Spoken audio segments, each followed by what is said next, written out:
Super Health Center sa Don Bosco.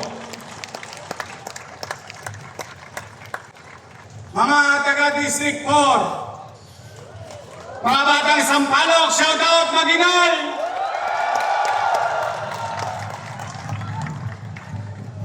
Albert, ginawa natin 2 years natapos, pandemya pa.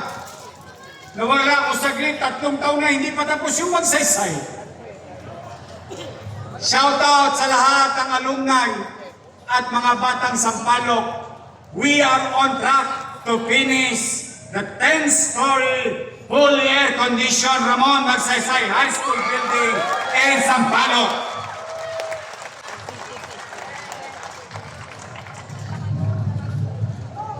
Kaya po, shout out din uli sa mga taga-Tondo, mga batang Pritil. Sunog ang palengke, 3 taon naglagay ng poste, 200 plus million, walang pambayad.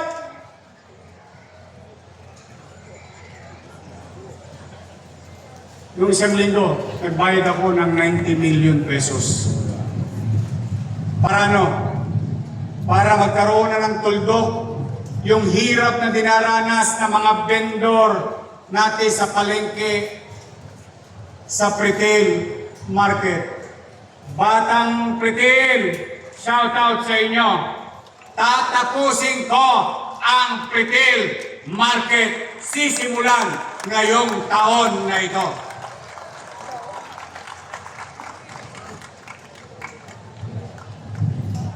Shout out mga batang Pandakan. Lalong-lalo na sa mga minamahal kong lolo't lola. At shout out sa lahat na nag-aalaga ng kanilang mga hayop or pet lover. We are on track. Your city government,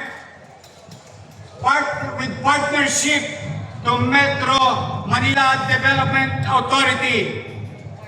Ilang linggo, simula ngayon, mabubuksan na ang bagong gawa ng Manila Pet Park and Senior Citizen Park in Pandakan, Manila.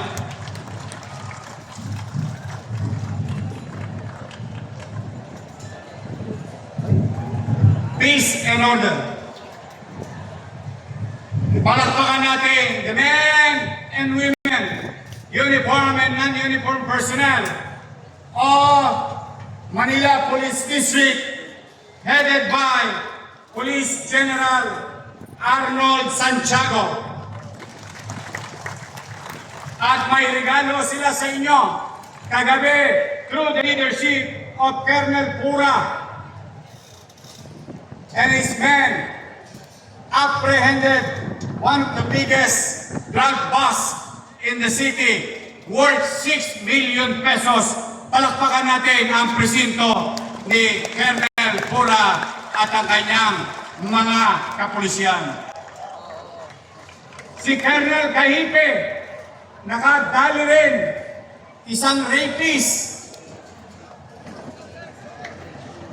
kidnapper na rapist pa ng 4-year-old at 8-year-old.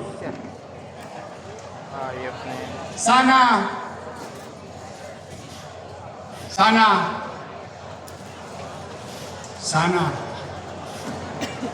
hanggang sana na lang tayo.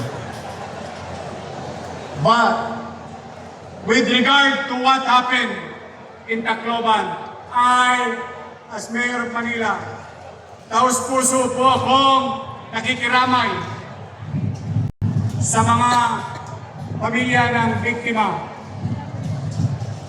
sa mass shooting sa Tacloban. With that, today, June 24, araw ng Maynila, I just signed Executive Order number 29, series of 2026, to the order to strengthen our city's effort to prevent school-based and public mass casualty violence and direct the Manila Police District, DepEd Manila, barangays, and all concerned cities to implement, coordinate, create preventive measure, safety and emergency response measure sa ating mga eskwelahan. Magsisimula tayong magmi-meeting ilang araw simula ngayon. Again, palakpakan natin si General Santiago.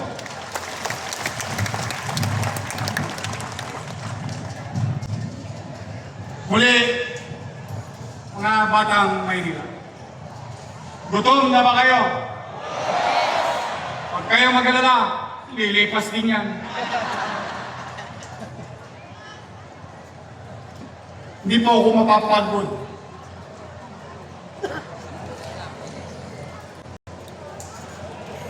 Nagbawas pa ako ng report. Because you deserve better things from your government. Bilang panghuli, wala na ba tayo sa financial ICU? Ang sagot, wala na po.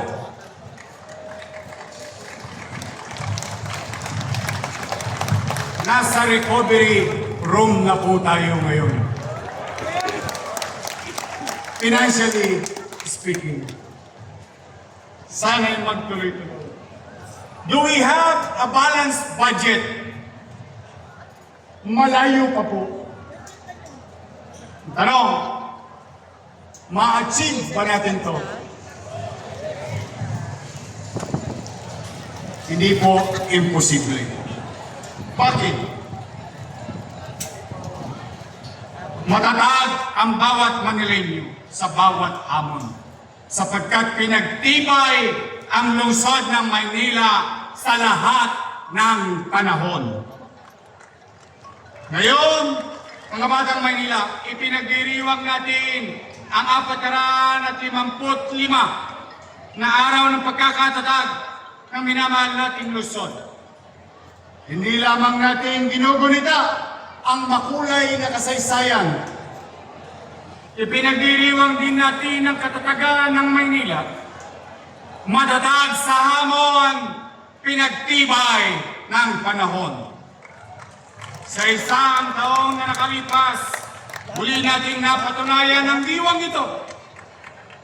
Sa kabila ng mga pagsubok nating minana, pinili nating harapin ang katotohanan at gumawa ng mga mabibigat na desisyon, pasya at pamamaraan.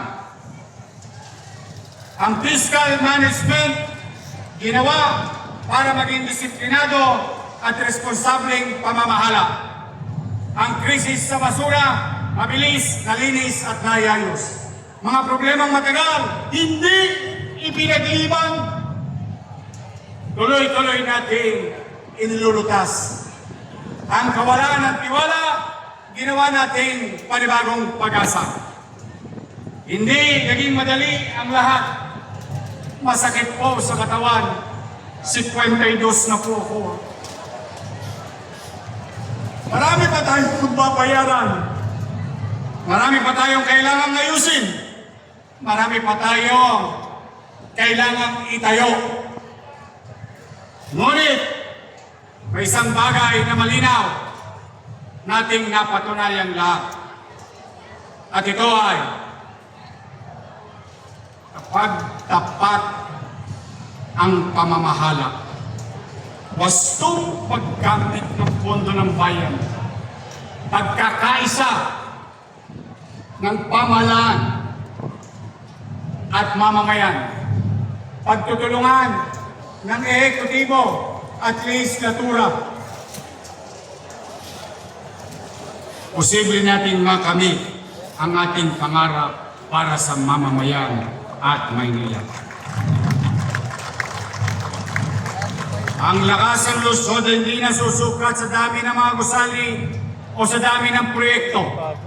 Nasusukat ito sa tibay ng loob, sipag, malasakit at pagmamahal sa bawat Manilenyo sa kanyang lungsod at kapwa. At dahil sa inyo, muling bumabangon ang Maynila. At dahil sa inyo, muling lumalakas ang Maynila. At dahil sa inyo, mas lumiliwanag ang kinabukasan ng Maynila. Kaya't sama-sama natin ipagpatuloy ang nasimulan. Panatiliin natin ang kalinisan at kaayusan. Maraming salamat sa inyo, mga barangay official, sa linggo-linggo ninyong paglilinis.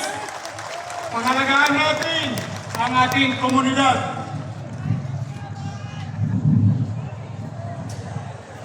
Matadaot tayo sa hamon. Pinagtibay tayo ng panahon. At habang nananatili tayo nagkakaisa, disiplinado at may malasakit sa isa't isa, tuloy-tuloy ang pag-unlad ng Maynila. At muli natin makakamit ang nakamit ng mga ninuno natin na kaya natin muli ipamahagi sa salinlahi natin to make Manila great again. Isang malinis, maayos, ligtas at may kapanatagan na Maynila sa bawat batang Maynila. Mabuhay ang batang Maynila!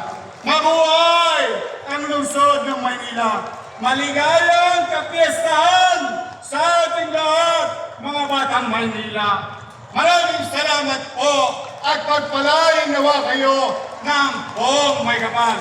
Manila! God first! Thank you!